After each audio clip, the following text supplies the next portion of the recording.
What is up, boyos? It is a Water Buffalo Man here, and you're back for more Dragon Ball Z Dokkan battle. Alright, so, we got more coming to us on the global side of Dokkan. TOPPO is on his way now. I mean, granted, we kind of all really knew that with the kind of leak they had in late July, early August on the Google Play Store and the Apple App Store, but, I mean, yeah, another banner for them to sap the stones from the global players. But I'm going to be straight with you. I'm going to make a should you summon video, but this is a straight up skip. Do not waste your stones. If you're free to play, mini whale, minimum dolphin, whatever you want to call yourself, do not summon on this banner. Do not waste your stones. Completely skip. From what I'm looking at right now, for me, I might only do just the discounts if they have them, and even then I wouldn't necessarily say go ahead and summon, because the banner's not going to have anywhere enough value for a lesser, like, free-to-play or lesser spending player that you could not gain from the worldwide download. The worldwide download is going to be leagues better than what this is. So this is just a complete straight up skip, but let's dive into the unit a little bit, break it down and see what it is. So he's a special pose, he's super fizz by the way. Special pose or tournament participants category, key 3 170, plus an additional 30% to Defenders of Justice, Space Traveling Warriors, or Final Trump card. This would have been great, like, I don't know, a week ago when we got that one mission that you specifically need tournament participants and Defenders of Justice. That would be great, or whatever. Hang on one second, I gotta sneeze. Alright, sorry about that, guys, I had to sneeze. Passive skills, all the justice that remained. Activates entrance animation once only. Reduces damage received by 11% for the rest of battle. And guards all attacks for 3 turns when there are another 2 or more special pose or Defenders of Justice category allies on the team upon the character's entry. Attack and defense at 200%, so start a turn, plus an additional attack of 150 when performing a super. Reduces damage received by 20%, so you get 31% damage reduction when you're on a special pose or Defenders of Justice team. Changes into Rainbow Key Spheres when the HP is 50% or more. Special pose or Defenders of Justice categories allies key +1 attack and defense at 30%, plus an additional defense at 30% within the same turn after receiving an attack, plus an additional defense of 200% and guards all attacks as the first attacker in a turn, plus an additional 100% attack and defense when performing a super attack as a second or third. So he could literally sit in your slot 1 and just tank damage, because realistically he has 31% damage reduction if on the proper team. He gets 50% defense after he takes a hit, and he gets the additional 200%. So he's really looking at 450% defense with guaranteed guard and, I don't know, 31% damage reduction. I mean, he could fit into a slot 1. He fits on Special Pose, Tournament Participants, Defenders of Justice, Space Traveling Warriors, Final Trump card, Universe of Alice Saga, Universe 11, Super Bosses, Realm of Gods, and Transformation Boost, as well as Mastered Evolution. His Link skills are Supreme Warrior, Tough as Nails, Shocking Speed, Hero of Justice, Signature Pose, Tournament Power, and Fierce Battle. None of them are that special, honestly. They're really not. He greatly raises attack and defense on his super. Can transform when there's another special pose, or Defenders of Justice category ally attacking the same turn, starting from the 4th turn from the start of battle, or 6th turn overall. And greatly raises attack and defense for 1 turn, causes immense damage to enemy. Alright, cool, great. So let's go back a page here really quick. And boom.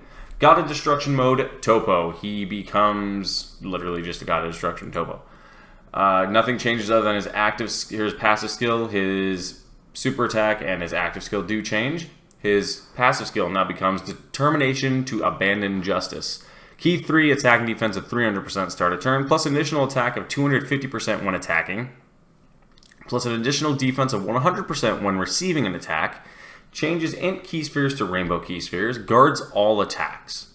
So he's got guaranteed guard built in, and he gets more defense after he receives an attack, which is great. Reduces damage received by 80%, and with each attack received, damage reduction rate minus 8%.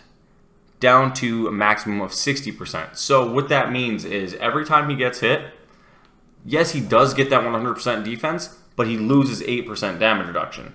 So after 8, 16, 24, 32, 40, 48, 56, like 7-ish attacks, he's down to about 20% damage reduction. So he absolutely loses his #1 calling card. I wouldn't put him slot 1. Maybe first few turns transformations, maybe first turn. Honestly, after you transform, sure.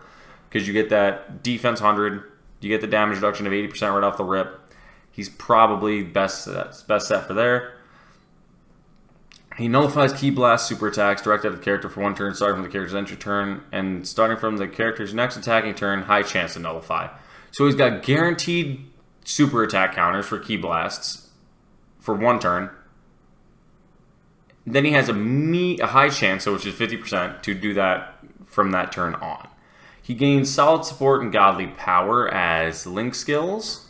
Sphere of Destruction, massively raises attack temporarily and causes ultimate damage to enemy. All attacks become crits. That's cool, I guess.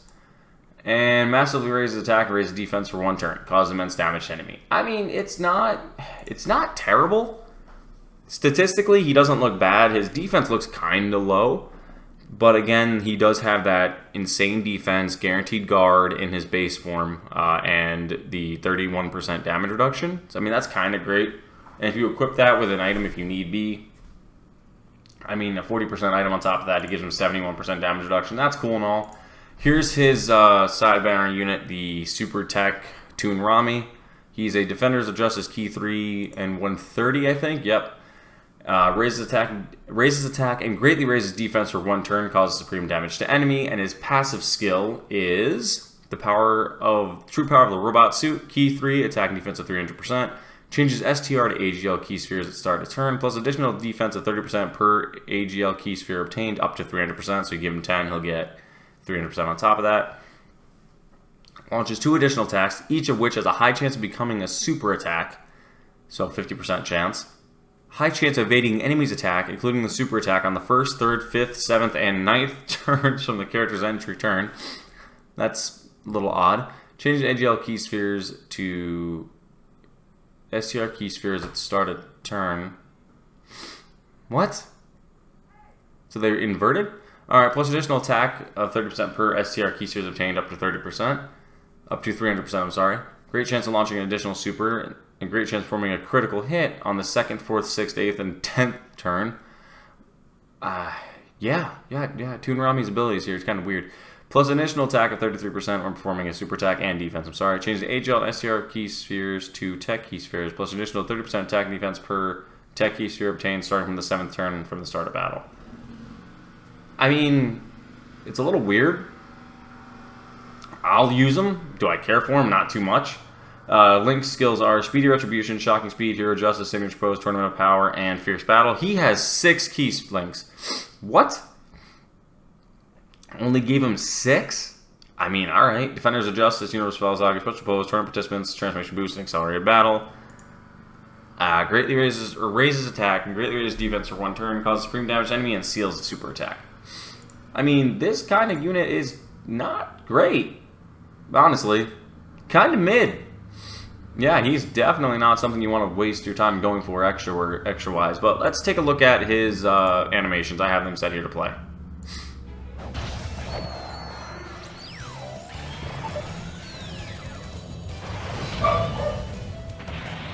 Hopefully it's not too loud for you guys.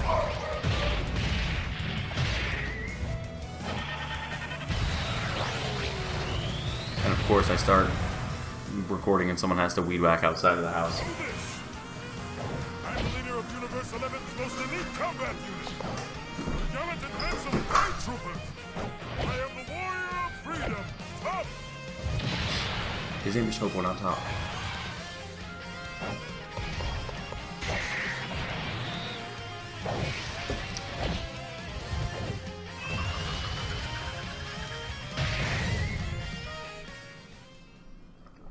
I won't be fighting for justice any longer.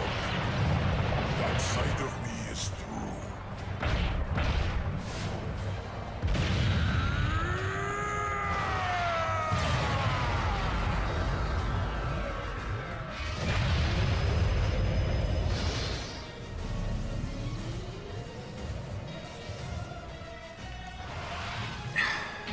I mean, it looks cool. Don't get me wrong. The animations look clean. The super attack looks kind of cool, I guess. I was never a huge fan of TOPPO during the Tournament of Power. I mean, he's not a bad character by any means. It's just not someone I was really super interested in. I mean, this is cool. I'll give him that. That he's got that guaranteed Ki Blast super nullification right off turn 1. That he literally just eats it and it just evaporates. That's a cool looking sight to see, I'm not gonna lie. But is just the cool aspect the only... I ordain what will not exist. That's my cause. And to serve it, I forsake all else.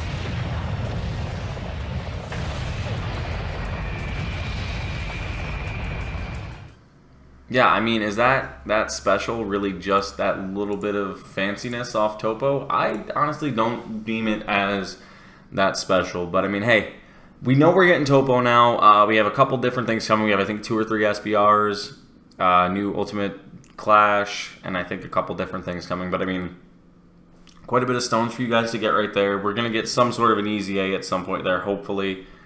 And I mean, the unit is kind of alright. I'll summon for it because I kind of have to.